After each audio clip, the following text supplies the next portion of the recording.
These are players with terrible matchups. For week 7 in fantasy football, number 1, Travis Etienne. While the Rams rank number 15 in rushing yards allowed per game, they are also tied for allowing the fewest number of rushing touchdowns per game. They're allowing less than a half of a touchdown per game on the ground. Travis Etienne is coming off back-to-back games where he has failed to put up double-digit fantasy points. I think that streak extends to 3 games. By extension, the Rams are giving up the third fewest number of fantasy points to the running back position.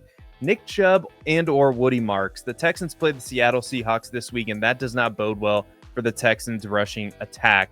The Seahawks are tied for allowing the fewest number of rushing touchdowns per game in the NFL. Again, less than half of a rushing touchdown. They're tied with the Rams. They have also allowed the second fewest number of rushing yards per game.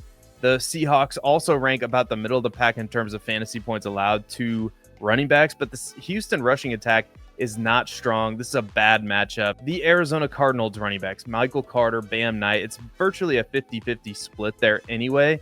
And the Cardinals face a tough Green Bay defense, rush defense this week. The Packers are giving up the fewest number of rushing yards allowed per game, and they are giving up the 8th fewest number of rushing touchdowns per game as well. As a result, the Packers are giving up the 4th fewest number of fantasy points to the running back position. The San Francisco 49ers receivers, Ricky Pearsall, if he's healthy, Juwan Jennings. It's going to be important to monitor the news to see who's playing, who's in, who's out. But regardless of who's playing, this is a terrible matchup for the 49ers wide receivers. The 49ers play the Falcons at home this week. The Falcons rank number 1 in passing yards allowed per game, and they rank number 13 in passing TDs allowed per game. As a result, they're giving up the 6th fewest number of fantasy points to the wide receiver position. Wan'Dale Robinson, I can't think of a worse matchup than the Denver Broncos for opposing passing attacks. The Broncos have one of the best defenses in the NFL, and by extension, one of the best pass defenses.